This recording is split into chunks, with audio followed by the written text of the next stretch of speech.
We're live. All right. We are live. We are live. We are live. We are live. Good evening, everyone. Hello, and welcome again to this conversation. Dr. Olabintan, we help people live long and well because we believe the quality of life is just as important as the quantity of life.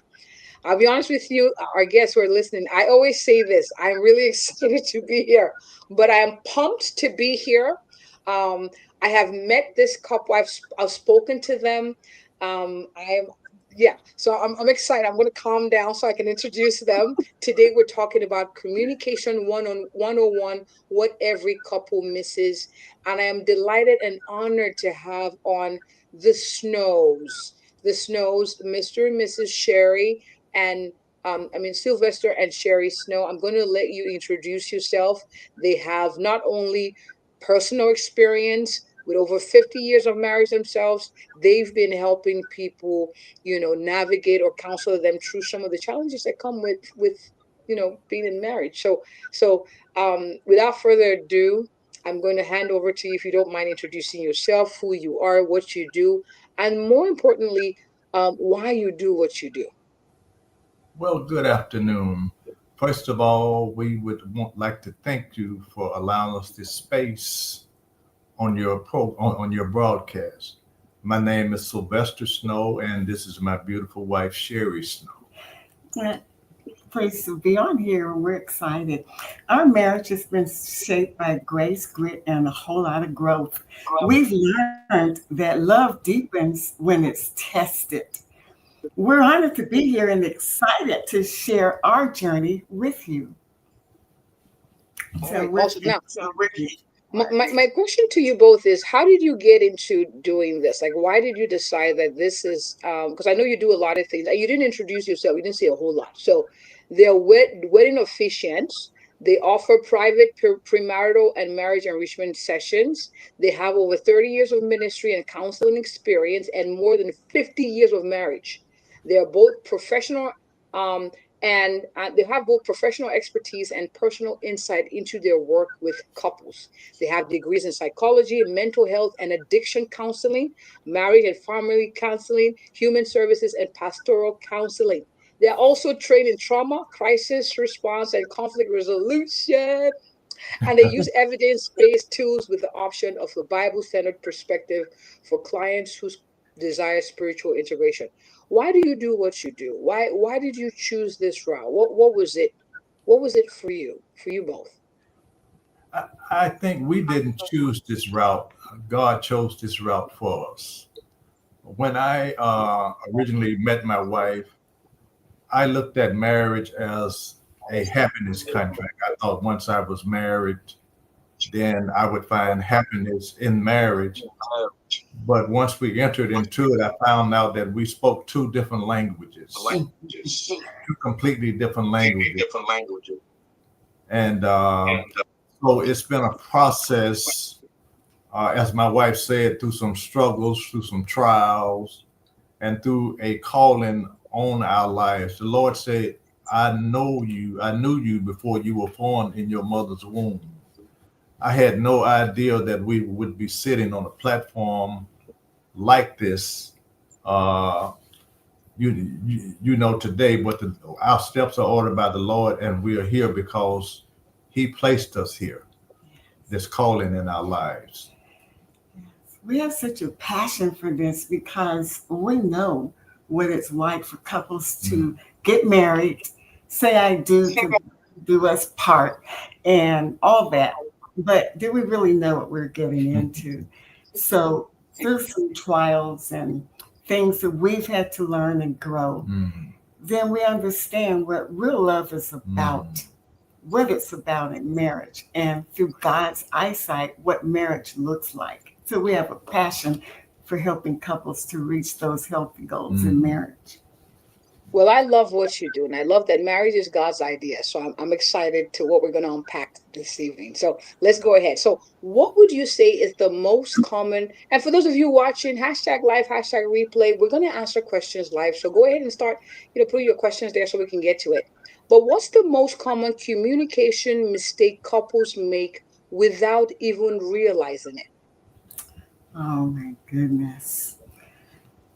Listening superficially, ready to respond, not really hearing what that other person is saying, and oftentimes just formulating in our minds, oh, what I want to say. I'll be glad when they stop talking so I can say this. That's a communication breaker right there. And also, there's Gottman's four horsemen: criticism, stonewalling, offense, feeling offended when someone is trying to express their hearts, defensiveness, and not taking responsibility. Contempt is a big one. And also, that stonewalling is a great communication blocker. So, what is stonewalling? Glad you asked. That's shutting down, refusing to talk about the issue, and never even coming back to it, even after it's not so heated anymore. Okay, so you said a lot. I want us to unpack because the truth here is the key word here is unintentional. So people don't mean to do this, but these are things naturally that we're doing that may be self-sabotaging. So we're calling it out what it is so that we can know what we're doing and make adjustments. So the first one you said a lot. So I'm gonna try to take good notes. You said number one was listening superficially. So you already have your answers, your rebuttal, but you're not really listening. And you said stonewalling, where it's like I'm not listening to you. What were the other things you said? Because I was trying to take notes. Let's look at criticism. She said, "What is stone? Criticism. Which one? Which one? Stonewall. Stonewalling. Okay. Oh no, I heard the stonewalling. That one. I may or may not be guilty of doing that in the past, but I Guilty. repent forward. Criticism, you said, was another one. So That's being right. critical. What was the other ones you mentioned? Because I want to put them in the notes. Defensiveness. And that's Defensive. deflecting responsibility from our own mistakes and behaviors and refusing to accept feedback from our spouse. Contempt. That's a big one. That's showing anger, disgust, or hostility towards your partner. And last of all, that's stonewalling.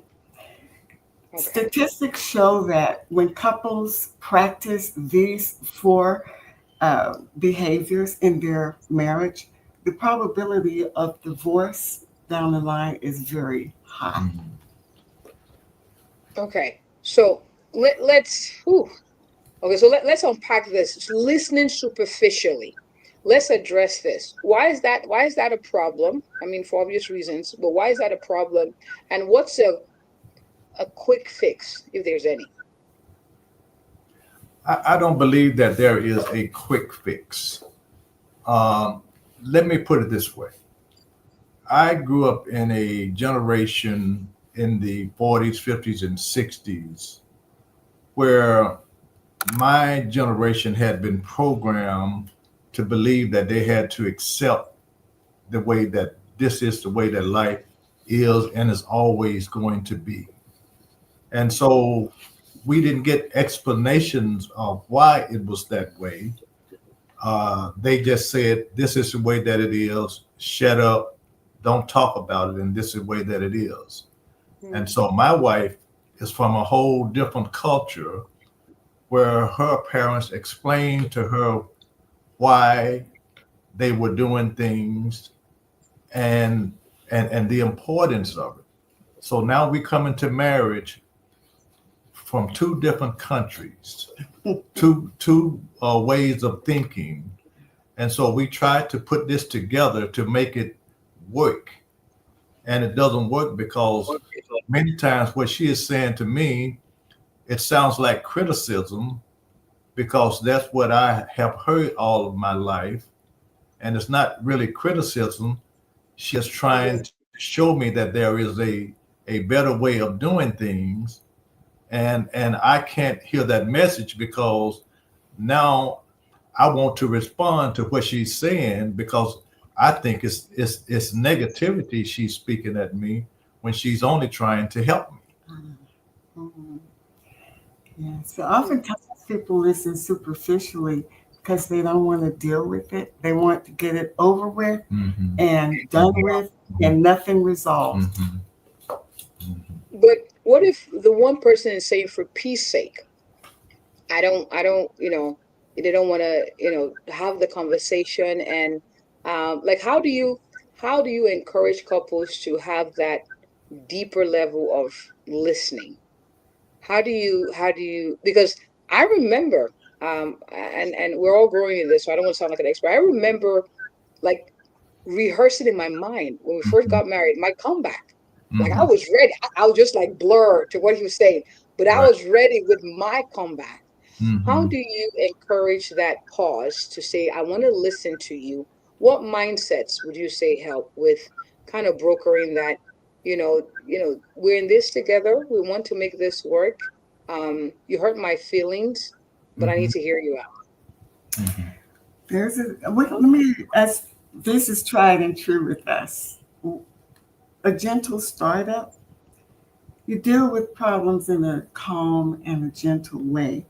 And the focus is on the problem, not the person.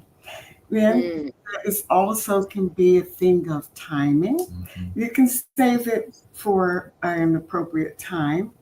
And this is real important too, using warm body language and tone of voice and using I statements. Mm-hmm. When you do this, I feel this way, it doesn't cause the person to feel get that defensive mode like you're going to just criticize them. And for instance, I feel frustrated when you leave dirty dishes in the sink. Can you please do the dishes tonight? Doesn't that make a whole big Yeah. difference Yeah. than you're always leaving it dirty dishes? That doesn't work. Yeah. Yeah. that's a good one. Careful about always and never. Yeah. Yeah. Oh, yeah, that's a good one. You were Yeah. going to say something, Mr. Sylvester? I think it also has to be intentional. We plan for our jobs every day. We prepare our clothing. We make sure we set our alarm clocks to make sure we wake up on time to get to our jobs. So it's the same way in marriage. We set time aside to talk about what's on our heart.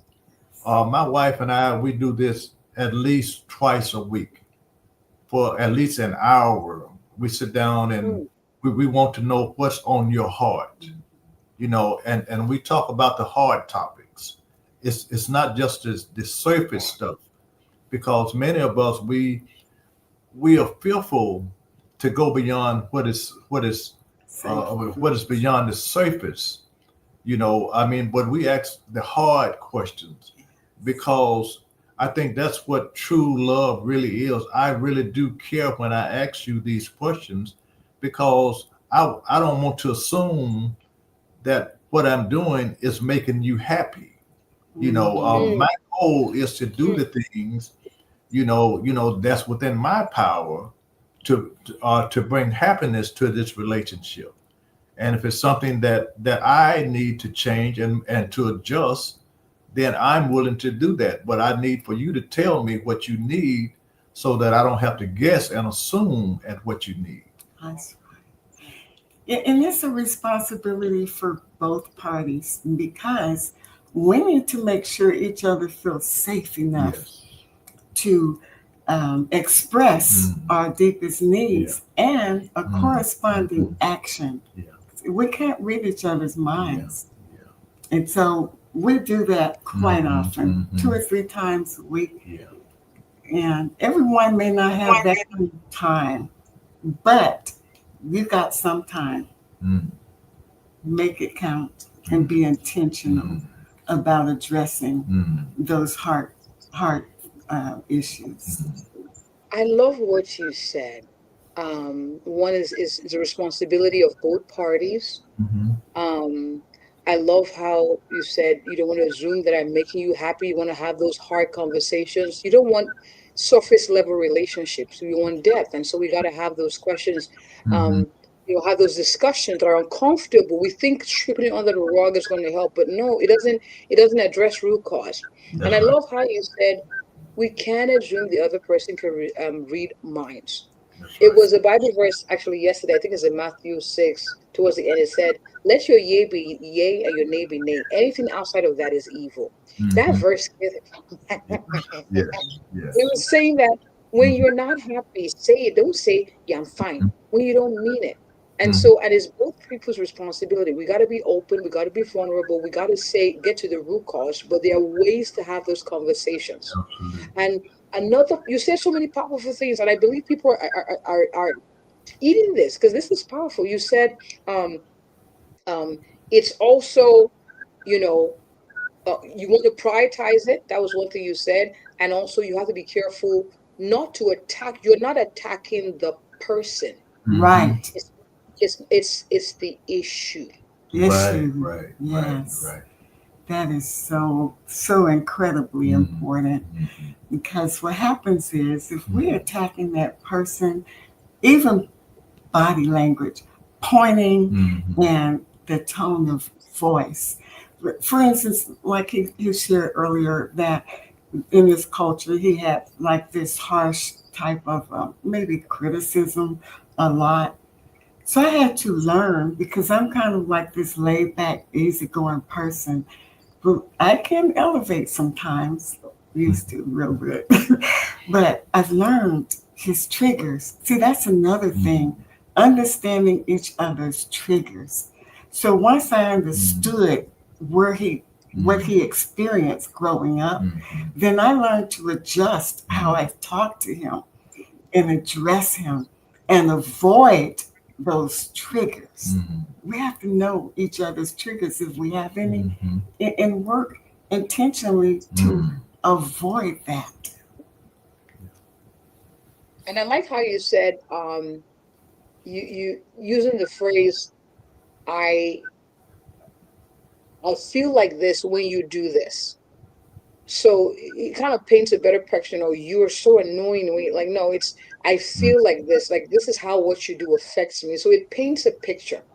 It's almost like when, when patients come see me, when they tell me things prevent them from doing things they love, it actually has a bigger like awareness for like, ooh, that's part of life. Let's fix that. So when you say how it makes me feel, you kind of paint a picture that says, hey, let's figure out a way to figure this, like to change how we communicate, because I feel like this way you say this. And the person is like, I don't mean to make you feel, this is just, but now that I understand what it does to you, I'll adjust. So Yes, we have to be Mm-hmm. effective communicators. Oh, that Yeah. yes, Yeah. Yeah. all right. My next question to you is, can we talk about simple sentences that couple can use to de-escalate a heated argument? Because it happens. You have a rough day, you come home and you just take it out on people you love. So what are the simple words, like cue words that for our viewers that we can start to inject into our day-to-day in communicating with our spouses? See, I love it when, if we have a conflict, I love it, and I do this also. That I love it when my husband would say, "You just seem kind of a little bit of, you seem upset. Um, did I say something to offend you?" Then he listens carefully to hear not my words, but my heart.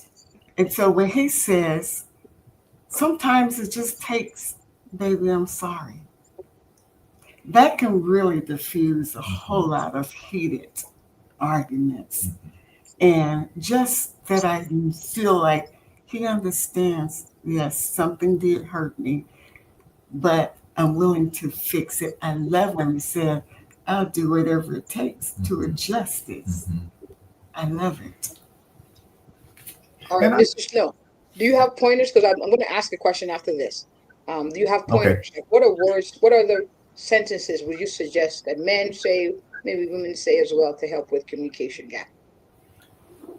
Well, I would say to her, if I have done anything to hurt you in any way, it wasn't done intentionally. What do you need me to do to correct this? Because I would never do anything in this world to intentionally hurt you. So let's talk about it. let's try to figure out a way that maybe I can do this better. And these are some of the conversations that we have, because even after 50 years of marriage, some of the triggers from my childhood still pop up from time to time. When something is said and done in a way that I am not aware of.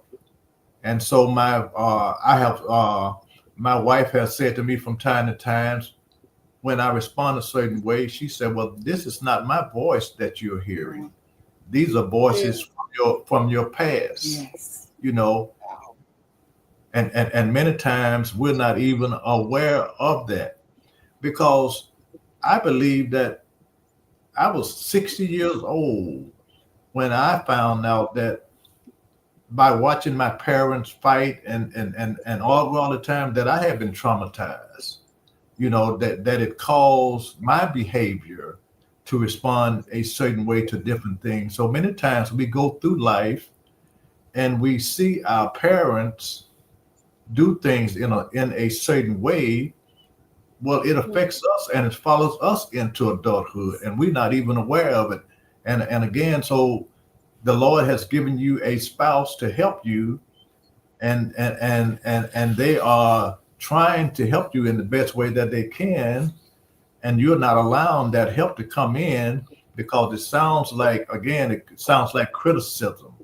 Are you hearing them voices? You can't do anything right. Those kind of voices, and it affects you as an individual if you don't bring these things out into the open. Sigmund Freud talked about something called psychoanalysis, bringing those unconscious thoughts to the conscious state, where you can really understand what this person is trying to say to you. Absolutely. Mm. Mm. Speak. Um, I'm taking notes. And there's something you said, a lot of powerful things, but there's something you said as to why conversations need to be had, because a lot of times they're not done intentionally. But one person can hold on to Mhm. that and feel like this person doesn't love me, or read it and make a mountain out of a little issue. But when we communicate, like, no, I didn't mean to, like, Mike, that was not my intention, I thought this. So conversations need to be had over Mhm. and Mhm. over and Mhm. over, even at Mhm. 50, over 50 years of marriage, over and Absolutely. over again. Absolutely. Wow. Yeah. Now I love the dynamics here. I love that the two of you, it sounds like this is something that you wanted to grow. You wanted to nurture your marriage. Thankfully you did so, and you're helping others do the same. But I may have some people who are watching like, well, good for you. You both seem like this is something you both want. But many couples sometimes feel unheard. Like, Mhm. they've tried, but what's one daily habit you think that can maybe change that dynamic when maybe both partners are not receptive to this kind of conversation? Any tips? It's a very good one. Mm. That reflective listening.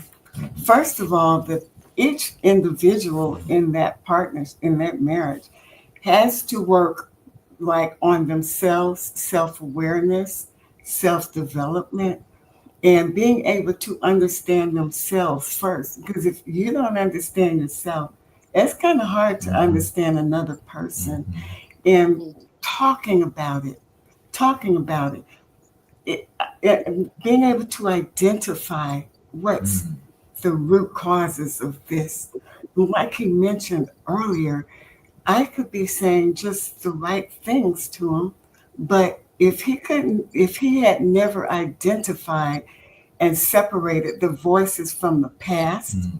I could be saying, sweetheart, you are just the most wonderful man in the world. But what he may hear if he was unhealed in that area is, you're nothing. You're never. So these, you have to talk about it. We can't get around Mhm. talking about it.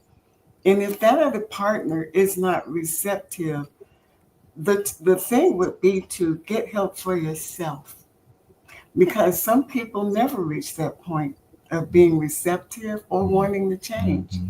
But you have to take responsibility Mhm. for yourself Yeah. and understand. that other person, is not their responsibility to make you happy. That happiness has to come from inside. And what they give is like icing on the cake. And I think many times it's not the words that we say, it's the things that we do. Uh, I think back to before I got saved, and my wife was saved, and she wanted me to get saved. And when she would say to me, "Well, you need to get saved," I didn't hear that. But when I began to observe her chaste behavior, the way that she carried herself, that's the thing that led me to change because I could see a difference in her Mm-hmm. behavior that I know I didn't deserve the way that she treated me, Mm. you know. That's that First Peter chapter Yeah, 3. yes, A wife yeah, wins an unbelieving yeah, husband yeah, by her yeah, conversation. And yeah, if we're yeah, young in yeah, Christ, we yeah, might yeah, misinterpret that to yeah, think yeah, it's what I'm going to say. yeah, No, yeah. Greek meaning of that is our behavior. Mm-hmm, That's what draws not only an unbelieving mm-hmm, spouse, yeah, but others yeah, as well. yeah. 45 years ago, I learned that the hard way. And many times when you don't feel heard, in my background, what I saw the men do, instead of resolving conflict, they ran away. They ran away to sports, they ran away to work, they ran away to something rather than sitting there to resolve that conflict because they felt unheard. Many men feel like, well, if I go out and work and come home, that's my responsibility as a man because that's the way that they were trained. And so they go into relationships and feel, well, it's 50-50, 60-40, whatever it is. But in marriage, it's everything. You both are giving everything, 100. you know. Wow, we got to do a part two because we got 3 minutes. Oh, Wow. wow. Hey, we scratched the surface, but you know, you mentioned I love the focus on the individual working on themselves while they are prayerfully waiting for maybe the other person to change as well or for that to be better. So still seeking help for yourself, but are there some signs that a couple needs to seek outside help with communication? What signs would you say are like, okay, this is red flag, we got it, we got to do something quickly? That's a very good one. One red flag is when you reach a stalemate and nothing moves at all, and you find it impacting your emotional well-being. That's a, and you cannot get that communication Mm-hmm, established mm-hmm, between you two. mm-hmm, That's the time to seek some outside help, and there's nothing wrong with that mm-hmm, because sometimes it takes a mediator or an outside person that can see uh, direct you to. Oftentimes, it can be just within you. Mm, So seeking that mm-hmm, outside help is important. And I can tell you mm-hmm, this: when we first started on our academic journey to earn these degrees, very early on, when we were earning our associates, our professors required us to see the campus counselors. They said, whether you mm-hmm, think you need it or not, mm-hmm, I would be afraid to see a counselor that didn't have their own counselor. mm-hmm. So we mm, have to Yeah, sometimes just seek right, that right. outside help. I think I think about what Paul said. Sometimes we want to do the right thing, but we don't know how. And Paul said the things that I want to do, I don't do. And sometimes it's more than willpower. You Mm, know, mm, you need that. mm, You know, you need that third voice. You know, you know that you can listen to a wisdom. You yes. know, and when we talk about that threefold chord, you know, somebody that right. has gone through what you are trying to to a place that you are trying to arrive to.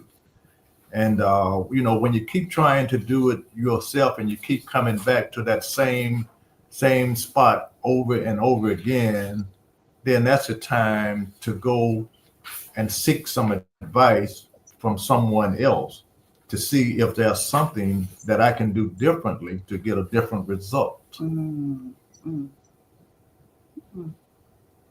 You know, I I say no one is self-made, but I say no marriage is self-made. Every marriage needs a coach, a mentor, even if it's not in that, like, it's a school we never graduate from. Well, at least that's the way God intended it, right? Yes. It's a school we never graduate from. And Mhm. so getting help, learning how to, and I'm impressed that over 50 years of marriage that you both actually even talk like you're the midst of people who encourage you also to keep doing the things necessary to maintain a good marriage. And so it's important for each and every one of us to consider that and to seek help. And that leads me to my next question. I love what you do. So for someone who's watching who's saying, I would love to have you come maybe speak in my church or speak in my group, or even for tips to help spice up their marriage, improve their communication, and improve the quality of their marriage, where can people connect with you, sir and ma'am?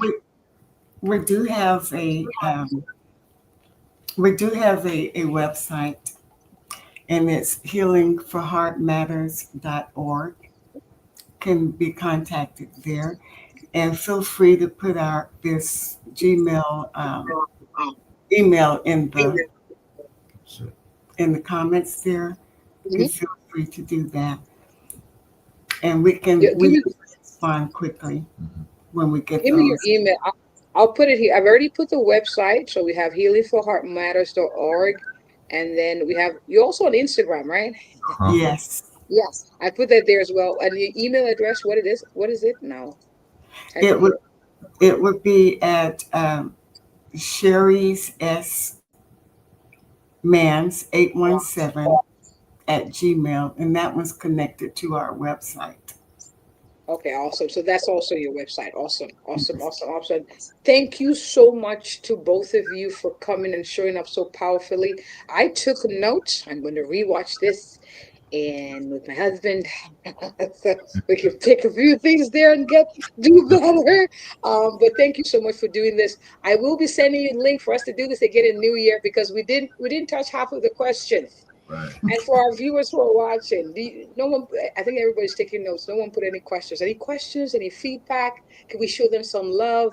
I really appreciate you when they say, "Oh, marriages are struggling and no one stays married." You're living proof that marriage is a beautiful thing and it does work. It takes some work as well. So thank you so much for coming this evening.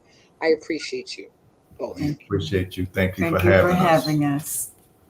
All right. And to all of you who watch live and replay, please share this with a friend, share this with a couple. We all could use some encouragement, um, in our relationships. And marriage is a gift. It's a gift. It's a It gift. is. And so we learn how to make it more of a gift, communicating better with our gestures, with our words. So Yeah. please share this with someone. We're gonna do a part two next year. So follow the page, subscribe to our channel, and follow them on Instagram and go to the website. They have information there that also will be useful for you as well. And as always, if you or anyone you know is looking for an awesome, a thorough, and compassionate family physician that will help you live long and well, I am she. God bless you all. God bless your home, and I'll talk to you next time. All right. Bye, All right. everyone. Thank you so much. This was Thank good.